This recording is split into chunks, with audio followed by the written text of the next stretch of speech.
பாரத தாயின் படைத்தளபதி. தலைமுறை தலைமுறையாக தாய் நாட்டுக்காக போர் செய்த வீர பரம்பரையின் வித்து. கோடி கோடி மக்களை ஈன்றெடுத்தாலும் இன்றும் கன்னியாக ஜொலித்துக் கொண்டிருக்கும் பாரத தாயின் தலைமகன். ஆதியும் அந்தமும் இல்லாமல் சுழலும் காலச்சக்கரத்தில் சிக்கிமடியாமல் தனக்கென ஒரு பாதையை உருவாக்கி சிங்கமென கர்ஜித்த இந்திய தாயின் வீரவாள். அந்நியரின் கைப்பாவை என அன்னை பூமி அடிமைப்பட்டிருந்த காலத்திலேயே அதற்கான தனி இராணுவத்தை கட்டி எழுப்பிய வீர தளபதி. மரணத்திற்கு கூட இந்த மாவீரனின் முன்னால் செல்ல மரண பயம்தான்.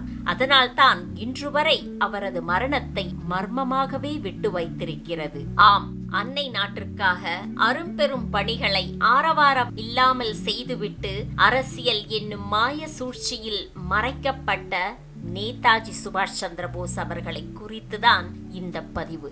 அவரது பெயரை சொல்லும் போதே உள்ளம் துடிக்க, உடல் சிலிர்க்கிறது. அதே சிலிர்ப்புடன் உடன் வாருங்கள். அன்னையர் பூமி அடிமைப்பட்டு கிடந்த காலத்தில் ஜனவரி 23, 1897 ஆண்டில் இன்றைய ஒரிசா மாநிலத்தில் உள்ள கட்டாக் என்னும் பகுதியில் ஜனாஹித் போஸ் மற்றும் பிரபாதேவி ஆகியோரின் மகனாக பிறந்தார். இந்த ஜனாஹித் போஸ் என்பவர் வழக்கறிஞராக பணியாற்றி வந்தார். சற்று புகழ் பெற்றவரும் கூட. அவரது பரம்பரை 27 தலைமுறைகளாக வங்காள மன்னர்களின் படை தலைவர்களாகவும் அமைச்சர்களாகவும் இடம்பெற்று வந்த குடும்பம். அந்த தம்பதியருக்கு குழந்தை செல்வம் அதிகம். 8 ஆண் குழந்தைகள், 6 பெண் குழந்தைகள் என பிறந்திருந்தார்கள். அந்த வரிசையில் 9வது குழந்தையாக பிறந்தவர்தான் சுபாஷ் சந்திரபோஸ் அவர்கள். அவரது குழந்தை காலம் முழுவதும் அந்த கட்டாக் நகரில்தான் கழிந்தது. பார்ட்டிஷன் மிஷனரி பள்ளிகளில் தொடங்கிய அவரது கல்வி பயணம் 1913 ஆண்டில் கல்கத்தா அளவில் 2வது மாணவனாக உயரும் அளவுக்கு தொடர்ந்து நடந்தது.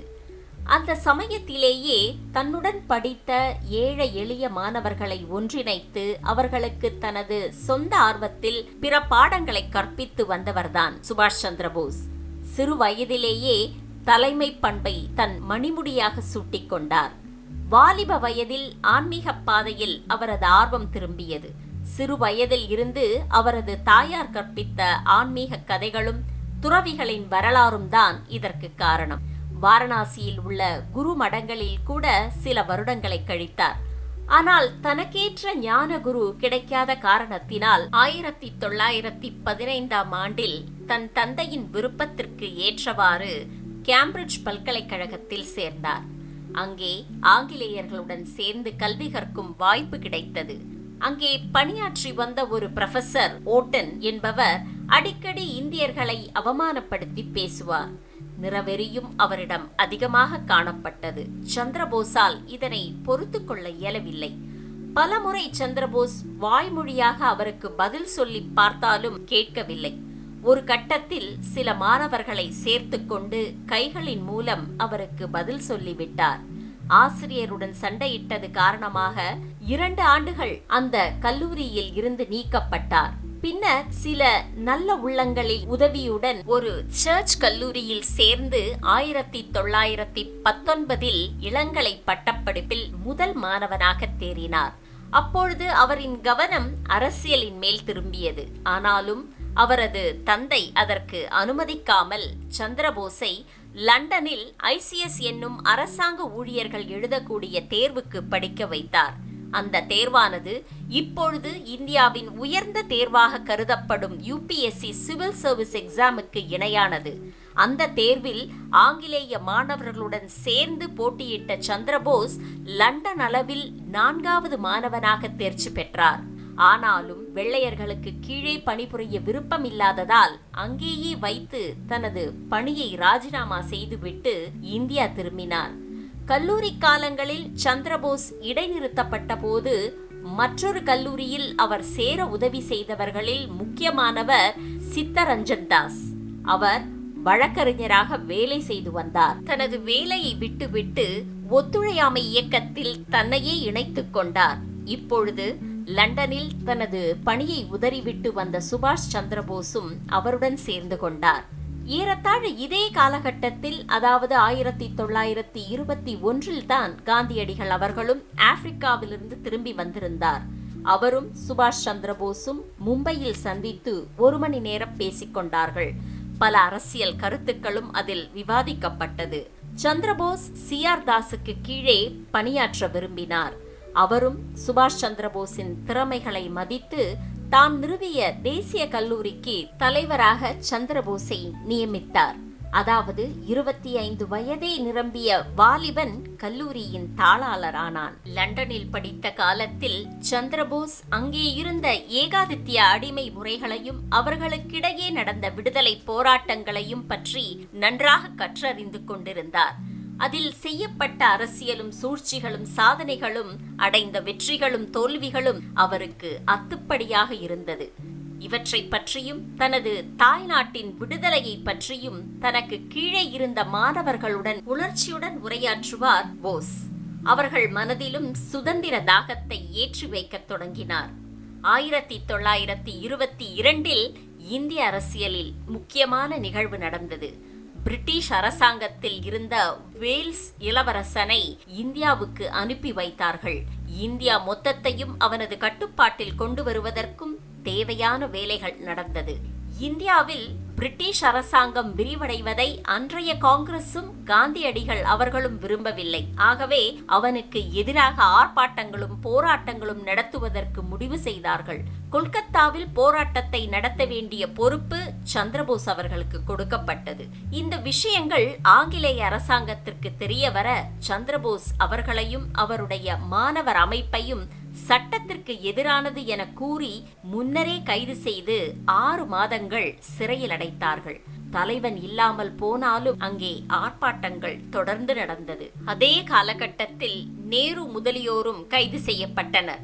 அந்த தண்டனை காலம் முடிந்து சந்திரபோஸ் அவர்கள் விடுதலை ஆகி வரும்போது காங்கிரஸ் தனது சுதந்திர இயக்கத்தை அதிகமாக வளர்த்திருந்தது.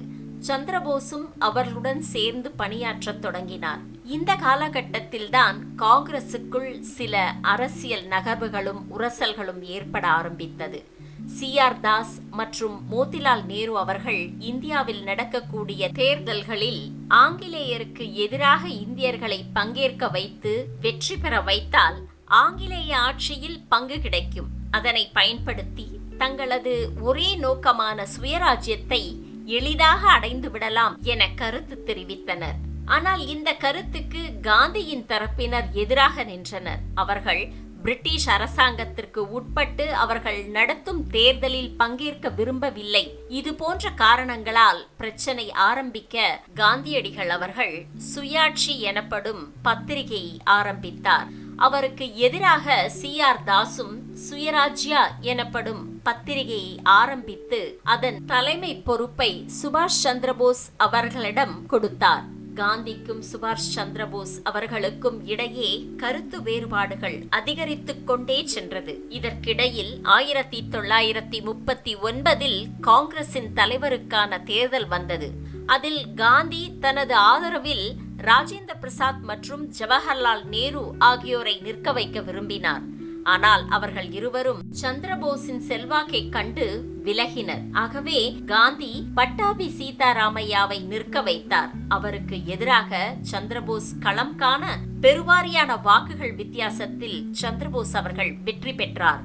அதை கண்டு காந்தியின் மனம் உடைந்து போனது. அவரின் தோல்வி தனக்கு பெரும் இழப்பு என கூறி உண்ணாவிரதம் இருக்கத் தொடங்கினார். வேறு வழியில்லாத போஸ் தனது பதவியை ராஜினாமா செய்துவிட்டு காங்கிரஸில் இருந்து விலகினார். அதை அடுத்து 1939 தான் அகில இந்திய ஃபார்வர்ட் பிளாக் கட்சி உதயமானது. அதன் தலைவராக சந்திரபோஸும் CR தாஸ் ஆகியோரும் இருந்தார்கள். தமிழகத்தின் தலைவராக முத்துராமலிங்க தேவர் ஐயா அவர்கள் பதவி ஏற்றுக்கொண்டார்கள். அனைத்தையும் தாண்டி காந்தியடிகளும் சுபாஷ் சந்திரபோஸ் அவர்களும் பிரிவதற்கு முக்கிய காரணமாக இருந்தது உத்தம் சிங் அவர்களின் பழிவாங்கல் தான். ஜாலியன் வாலாபாக் படுகொலையை பற்றி நாம் அனைவருக்கும் தெரியும். 1919 நாட்டு விடுதலைக்காக கூடியிருந்த மக்கள் அனைவரையும் கண்மூடித்தனமாக சுட்டுக் கொன்றான் ஜெனரல் டயர் எனப்படும் அந்த அரக்கன். இந்தியர்களை கொன்றதால் ஆங்கில அரசாங்கத்தில் அவனது செல்வாக்கும் மிகவும் உயர்ந்து விட்டது. 1940ஆம் ஆண்டு மார்ச் 13ஆம் தேதி லண்டன் கேங்ஸ்டன் ஹால் என அழைக்கப்படும் புகழ்பெற்ற இடத்தில் பிரிட்டிஷ் சங்கம் மற்றும் ஆசிய சங்கம் ஆகிய அனைவரும் ஒன்று சேர்ந்து ஒரு பொதுக்கூட்டம் நடத்தியது. அதில் ஜெனரல் டயர் ஆணவத்துடன் உரையாற்றினான். தனக்கு இன்னொரு வாய்ப்பு கிடைத்தால் மீண்டும் ஒரு ஜாலியன் வாலாபாக் படுகொலையை நடத்துவதற்கு தயாராக இருப்பதாக சொன்னான். அப்பொழுது வெடித்து சிதறியது 3 துப்பாக்கி தோட்டாக்கள். அந்த கூட்டத்தில் ஊடுருவி இருந்த உத்தம் சிங் தனது புத்தகத்தில் மறைத்து வைத்திருந்த துப்பாக்கியால் அவனை சுட்டுக் கொன்றார். இந்த தகவல் இந்திய அரசியலில் பெரும் அதிர்வலைகளை ஏற்படுத்தியது. இந்தியர்களால் ஆங்கிலேயர்களை எதிர்க்கவே முடியாது என்ற எண்ணத்திற்கு முற்றுப்புள்ளி வைத்தது. போஸ் தனது பத்திரிகையில் அதனை கொண்டாடி தீர்க்கும் வகையில் வாழ்த்துரைகளை பல எழுதினார். சுதந்திர தாகத்திற்கு உணர்ச்சி ஊட்டியவர் என குறிப்பிட்டு இருந்தார். ஆனால் காந்திஜியோ வன்முறைக்கு வன்முறை தீர்வாகாது என்ற நோக்கில் அதனை கண்டித்து சில வார்த்தைகளை குறிப்பிட்டார். இருவருக்கும் இடையில் உள்ள விரிசல் இன்னும் அதிகப்படுத்துவதற்கு இதுவும் ஒரு முக்கியமான காரணம். உத்தம் சிங்கை 1940 ஜூலை 31 அன்று தூக்கில் போட்டார்கள். அதற்கு போஸ் கண்டனங்களை தெரிவித்திருந்தார். அதே 1940 தான் உலகப் போரில் பிரிட்டன் பங்கேற்க தொடங்கியது. அதற்கு ஆதரவு தரும்படி இந்தியர்களிடமிருந்து ஆதரவு கேட்டது. ஆனால் சந்திரபோஸ் அவர்கள் பிரிட்டனுக்கு ஆதரவு கொடுக்க கூடாது என்ற நிலைப்பாட்டில் மக்களை ஒன்று திரட்ட ஆரம்பித்தார். ஆகவே சந்திரபோஸ் அவர்களை கைது செய்து சிறையில் அடைத்தது பிரிட்டிஷ் அரசு. 2ஆம் உலகப் போரின் தொடக்க காலங்களில் பிரிட்டிஷ் அரசாங்கத்திற்கு தோல்விதான் ஏற்பட்டது. அதை உணர்ந்து கொண்ட சந்திரபோஸ் மனதில் ஒரு திட்டம் உருவானது. அதன் முதல் கட்டமாக சிறையில் இருந்து தப்பிக்க நினைத்தவர் சிறையிலேயே உண்ணாவிரதம் இருக்கத் தொடங்கினார். அவர் இறந்துவிட்டால் விளைவுகள் விபரீதமாகிவிடும் என்பதை உணர்ந்த பிரிட்டிஷ் அரசாங்கம் நவம்பர் மாதம் அவரை விடுதலை செய்தது. வீட்டுக் காவலில் வைத்தது. வீட்டை சுற்றிலும் 24 மணி நேரமும் மாறு வேடத்தில் பல காவலர்களை நிறுத்தி வைத்தது. ஆனால் அத்தனை தடைகளையும் மீறி தப்பிச் சென்றார் சுபாஷ் சந்திரபோஸ். ஒரு முஸ்லிம் போல் நீண்ட தாடியுடன் மாறு வேடத்தில் அவரது பயணம் தொடங்கியது. ஜனவரி 15ஆம் தேதியே அவர் தப்பியிருந்தாலும் ஜனவரி 26ஆம் தேதிதான் அந்த செய்தி பிரிட்டிஷ் அரசாங்கத்திற்கு தெரிய வந்தது. அதற்குள் அவர் அவர்களின் கைக்கு எட்டாத தூரத்திற்கு சென்றிருந்தார்.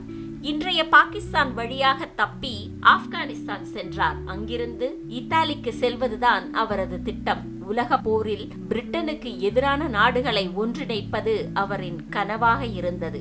அவர்களின் ஆதரவு மூலம் இந்தியாவுக்கு விடுதலை பெற்று தரவும் திட்டமிட்டிருந்தார். ஆனால் இத்தாலி செல்வதற்கு முன்னர் உலகத்தையே ஆட்டி படைத்த சர்வாதிகாரி ஹிட்லரிடம் இருந்து சந்திரபோஸுக்கு அழைப்பு வந்தது. ஹிட்லரின் தேசமான ஜெர்மனியும் இங்கிலாந்துக்கு எதிர்வரிசையில் தான் இருந்தது. அவர்களிடம் இருந்தும் உதவி பெறலாம் என நினைத்து சந்திரபோஸ் ஹிட்லரை சந்திப்பதற்காக சென்றார்.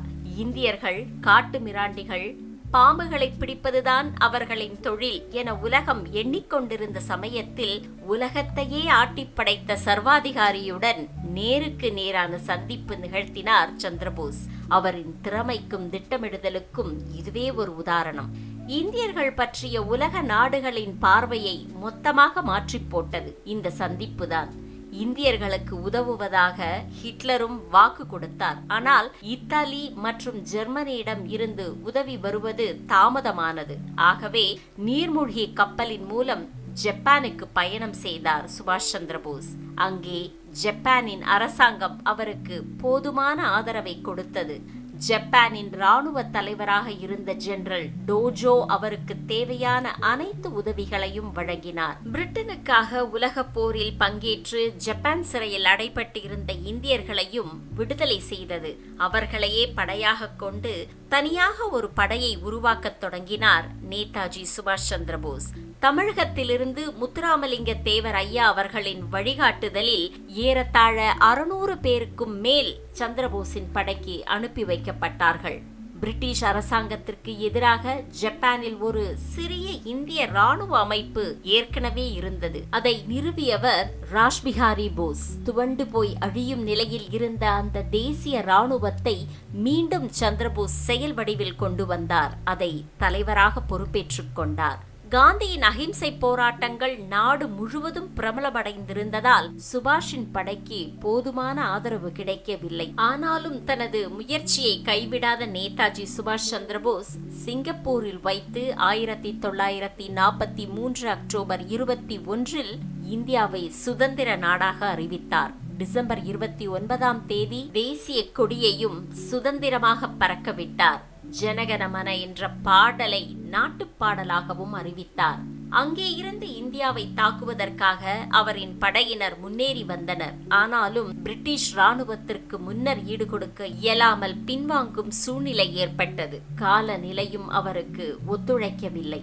அதேபோல் உலகப் போரில் தொடர் அணுகுண்டு தாக்குதல்களுக்கு முன்னால் நிற்க இயலாமல் சந்திரபோஸுக்கு உதவி செய்த ஜப்பான் சரணடைந்து இவருக்கு கிடைத்து வந்த உதவியும் நின்று போக பின்வாங்குவதை தவிர வேறு வழியில்லை என்னும் நிலைக்கு தள்ளப்பட்டார்.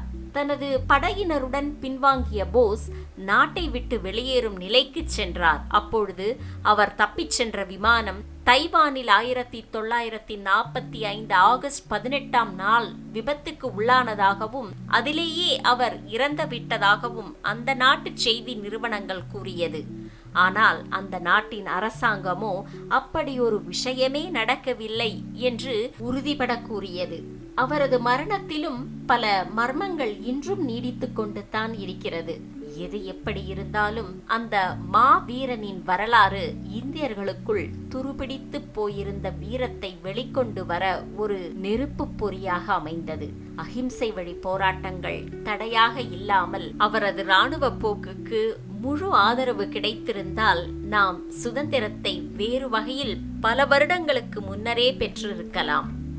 காங்கிரஸ் தேர்தலில் வெற்றி பெற்ற சந்திரபோஸ் காந்திஜி அவர்களின் வார்த்தையை மீறி காங்கிரஸை இராணுவ பாதையில் அழைத்துச் சென்றிருந்தால் நடந்த விளைவுகள் இந்தியாவுக்கு சாதகமாக இருந்திருக்கும். இப்பொழுதும் கூட இந்தியாவின் சுதந்திரத்திற்கு முக்கியமான காரணம் சுபாஷ் சந்திரபோஸ் என்று கூட குறிப்பிடலாம். அவரது படை தோல்வியடைந்தாலும் இந்திய படை வீரர்கள் பற்றி பிரிட்டிஷ் அரசாங்கத்திற்கு உண்மைகளை உணர வைத்தது.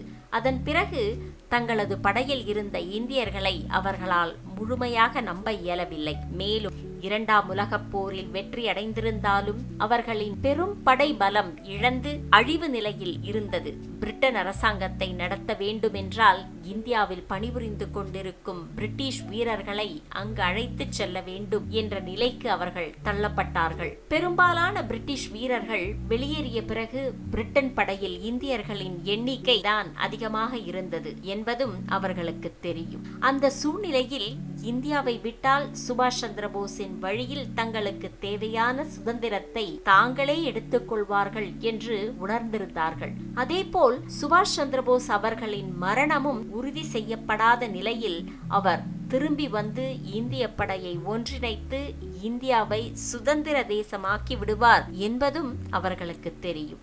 அப்படி நடந்தால் தங்களுக்கு பெரும் அவமானம்தான் கிடைக்கும் என்பது அவர்களுக்கும் தெரியும். ஆகவேதான் தாங்களாகவே கொடுப்பது போல் 1947 ஆகஸ்ட் 15ஆம் தேதி இந்தியாவிற்கு சுதந்திரத்தை கொடுத்தார்கள். சற்று சிந்தித்து பார்த்தால் இந்தியாவின் விடுதலைக்கு நேதாஜி சுபாஷ் சந்திரபோஸ் அவர்கள்தான் முதன்மையான காரணம் என்பது தெளிவாக தெரியும். இந்தியாவை விட்டு சென்ற ஆட்சியாளர்கள் கூட இந்த உண்மையை ஒத்துக்கொண்டிருக்கிறார்கள். ஆனால் இந்தியாவின் அரசியல் சூழ்ச்சியால் அவை வெளிவரவே இல்லை. இந்த பதிவை முழுமையாக கேட்டதற்கு நன்றி. இது போன்ற பல சுவாரஸ்யமான தகவல்களை அறிந்து கொள்ள எப்பிக் தமிழாவுடன் இணைந்திருங்கள்.